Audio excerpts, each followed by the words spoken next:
सास नहीं माँ। हर समय सास और बहू का रिश्ता खराब नहीं होता।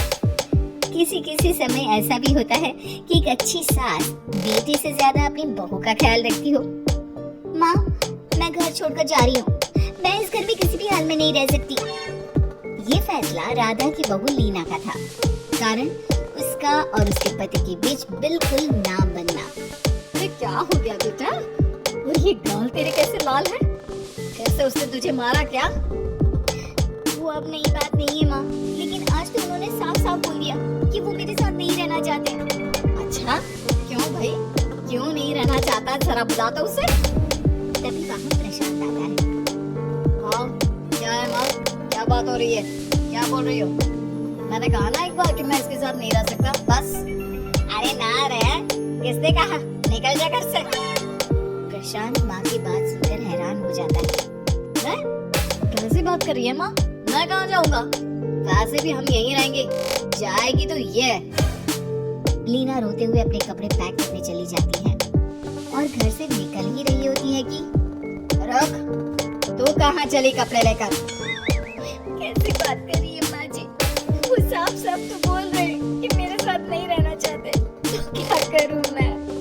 हाँ, तो उसे ना रहना है तो ना रहे। जाए यहाँ से। तू भूल गई बहू, घर मेरे नाम का है, तेरे पति के नाम का नहीं। तो निकलेगा ये, तू नहीं। कैसी बात कर रही है माँ? मैं बेटा हूँ तेरा। ये जाएगी घर से बाहर। ना ना बेटा, तूने मेरे लिए किया ही क्या है? अरे सारा दिन ये बहू है जो मेरा ख्याल रखती है। ये कमाती है और सारा खाना भी बनाती है। एक एक पैसा घर पर देती है। अरे मेरी कौन सी दवा है कौन सी नहीं, ये भी इसी को पता है। तुझे पता है क्या? तेरी दवा? तुझे क्या हो गया माँ? सही तो है तू? नहीं, माँ को बीपी और शुगर की प्रॉब्लम है। मैं आपको व्हाट्सएप कर देती हूँ। जो जो दवाई माँ लेती है बता देती हूँ। हाँ ठीक है, माँ की दवा रखने वाली। जा निकल घर से। सास को बेटे पर गुस्सा आ रहा था। अरे क्यों बोल रहा है बार बार चली जा चली जा? मैं इसे कहीं नहीं जाने दूंगी। यही तो मेरे लिए बुढ़ापे का सहारा है। बेटे को माँ पर गुस्सा आता है। वो घर छोड़कर जाने लगता है कि उसकी बीवी उसे रोक लेती है। देखिए, मेरे कारण आप अपना घर ना छोड़ें। मैं दूसरे कमरे में शिफ्ट हो जाती हूँ। सोचिएगा कि मैं इस घर में हूँ ही नहीं। वैसे भी माँ का ख्याल रखने के लिए आपको किसी न किसी को तो रखना पड़ेगा ना। लड़का मान जाता है और बीवी के साथ रहने को हामी भर देता है। अब क्या, जब वो सुबह सोकर उठता, उसकी बीवी उसके लिए चाय बना कर रख देती, ऑफिस के लिए टिफिन और कपड़े साफ कर कर अलमारी में रखना। अरे क्यों काम करती है उसके? वो तो तुझसे बात भी नहीं करता। ना करे माँ जी, मैं ये मानती हूँ कि जो मेरा कर्तव्य है वो मुझे पूरा करना है, फिर चाहे जो हो जाए। माँ जी, आप उन्हें कभी मत बताना कि ये काम मैं करती हूँ। बहू अपने कर्तव्य अच्छे से पूरे करती और सास पति का ख्याल भी रखती। वो घर का काम और साथ ही दफ्तर का काम भी पूरा करती। लेकिन फिर एक दिन, तू पति के सामने आती क्यों नहीं? उसे तो तेरी परवाह है नहीं। उसका सारा काम पूरा हो जाता है और आराम से खाता पीता रहता है। फिर तू क्यों परेशान होती रहती है? बहू कुछ नहीं कहती, वहां से चली जाती है। माँ, तू ना ये रोज मेरे लिए चाय और खाना मत बनाया कर। वैसे भी तू थक जाती होगी। अब मैं दूसरी शादी कर रहा हूँ। अब तुझे ज्यादा परेशान होने की जरूरत नहीं है। माँ को बेटी की बात बिल्कुल अच्छी नहीं लगती। वो उसे शादी के लिए मना कर देती है। अरे तेरी बीवी जिंदा है, ना ही तेरा तलाक हुआ है। वो तेरे साथ रहती है, फिर तुझे क्या जरूरत है दूसरी शादी करने की? माँ, वो मुझे पसंद नहीं है। मैं उसके साथ नहीं रह सकता। उसे ना मेरी फिक्र है ना आपकी। मुझे उसके साथ नहीं रहना। बहू के कहने के कारण माँ बेटे से कुछ नहीं कह पाती। वो शांत ही रहती है, लेकिन फिर भी वो बेटे और बहू के बीच के झगड़े को समझने की कोशिश करती है। अच्छा बेटा ठीक है, ना रहे उसके साथ, लेकिन ये तो बता कि बहू में कमी क्या है जो तू उसे छोड़ रहा है? देख माँ, इतने दिन से वो मेरे साथ नहीं है, लेकिन मुझे उसकी कोई कमी फील नहीं हो रही। दूसरी बात, मुझे उसकी शक्ल देखना भी पसंद नहीं है। देखा है कैसे रहती है वो। अब सास को माजरा समझ में आ जाता है कि जरूर बेटे को दूसरी लड़कियां पसंद आ रही होंगी, तभी वो ऐसा कर रहा है।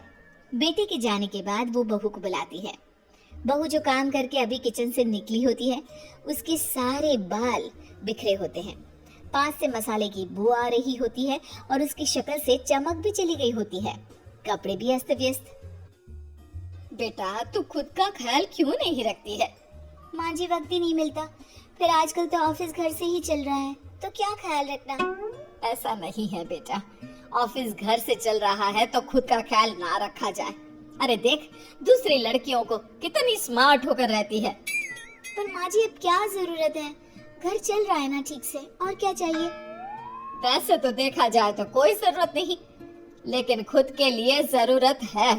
अरे खुद को 1 घंटा देना जरूरी है, क्योंकि निरोगी शरीर के लिए खुद का ध्यान रखना कोई फैशन नहीं है, जरूरत है। बहू को समझ में नहीं आता कि सास क्यों उसे ये सब समझा रही है, लेकिन बहू के काम के बीच में उसे उसके लिए कैसे समय निकलवाना है ये समझाने के लिए सास उसे अपने साथ ले जाती है। बहू, आज से हम दोनों योगा करेंगे, जिम जाएंगे और हाँ, हेल्दी डाइट भी फॉलो करेंगे, साथ ही पार्लर भी चलेंगे।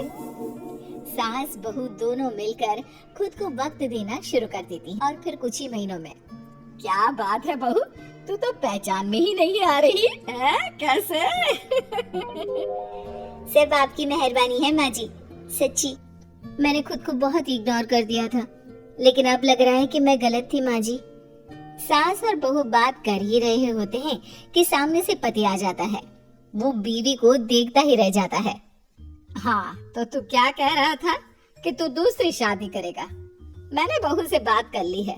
बहू, अब कल से तू जो इसे खाना बनाकर टिफिन देती थी ना, इसके सोकर उठने से पहले चाय रख देती थी, इसके कपड़ों से लेकर सारी चीजों का ख्याल रखती थी ना, वो छोड़ देना। कल से कोई और ला रहा है ये। बेटा समझ नहीं पाता कि उसकी बीवी इतनी प्यारी कैसे हो गई। अब बहू को क्या देख रहा है? तलाक के पेपर मैंने बनवा लिए हैं और हाँ, ऊपर का पोर्शन भी खाली करवा लिया है। किराया देकर रहना शुरू कर देना अपनी नई बीवी के साथ। मैं तो अपनी बहू को नहीं छोड़ सकती। माँ, मैं भी नहीं छोड़ सकता अपना परिवार, मेरी बीवी और इस घर को। मुझे माफ कर दो आप लोग।